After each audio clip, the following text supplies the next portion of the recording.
जिसके शौर्य और पराक्रम से अंग्रेजी सल्तनत कांप उठी, जिसने झांसी के मैदानों में अंग्रेजों को उखाड़ कर फेंक दिया। ये दास्तां है उस वीरांगना की जिसने चमकते तलवारों से लिखी सन 57 की क्रांति थी।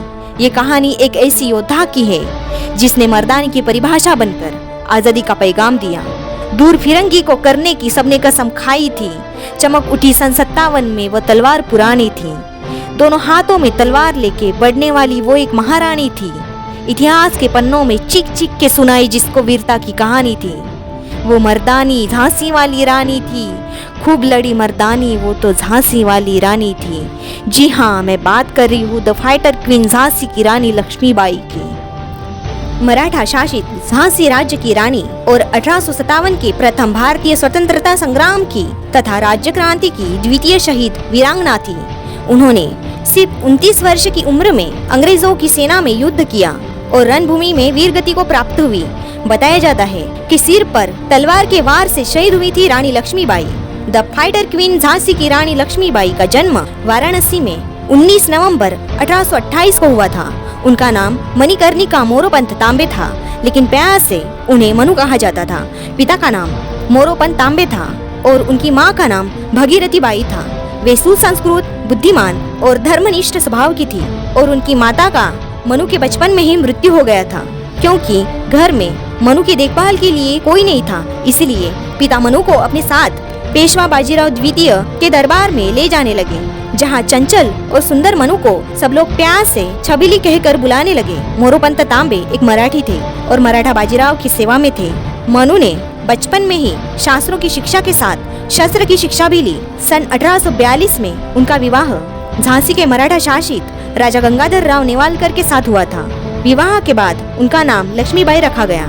रानी लक्ष्मीबाई ने सितंबर 1851 में एक पुत्र को जन्म दिया, परंतु 4 महीने की उम्र में ही उसकी मृत्यु हो गई। सन 1853 में राजा गंगाधर राव का स्वास्थ्य बिगड़ जाने पर उन्हें दत्तक पुत्र लेने की सलाह दी गई।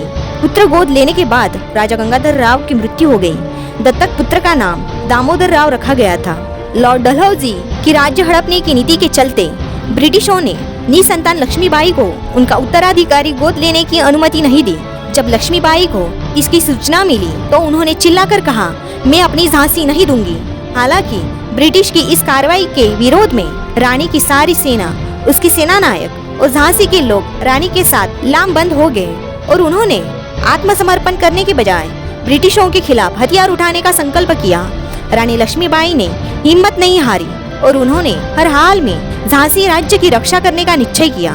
झांसी 1857 के संग्राम का एक प्रमुख केंद्र बन गया था, जहां हिंसा भड़क उठी। रानी लक्ष्मीबाई ने झांसी की सुरक्षा को सुदृढ़ करना शुरू कर दिया और इसमें महिलाओं की सेना भर्ती की गई और उन्हें युद्ध प्रशिक्षण दिया गया।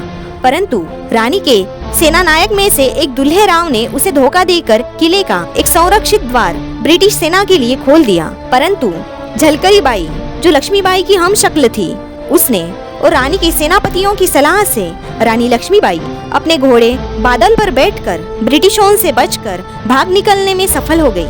रानी लक्ष्मीबाई झांसी से भागकर कालपी पहुंची और तात्या टोपे से मिली। तात्या टोपे और रानी लक्ष्मीबाई की संयुक्त सेनाओं ने ग्वालियर के विद्रोही सैनिकों की मदद से ग्वालियर के एक किले पर कब्जा कर लिया तथा रानी लक्ष्मीबाई ने बाजीराव प्रथम के वंशज अली बहादुर द्वितीय को राखी भेजी थी, इसलिए वो भी इस युद्ध में उनके साथ शामिल हुआ। 18 जून 1858 को ग्वालियर के पास कोटा की सराय में ब्रिटिश सेना से लड़ते लड़ते रानी लक्ष्मीबाई की मृत्यु हो गई। लड़ाई की रिपोर्ट में अंग्रेजी जनरल ह्यू रोज ने टिप्पणी की कि रानी लक्ष्मीबाई अपनी सुंदरता, चालाकी और दृढ़ता के लिए उल्लेखनीय तो थी ही, लेकिन विद्रोही नेताओं में सबसे अधिक खतरनाक भी थी।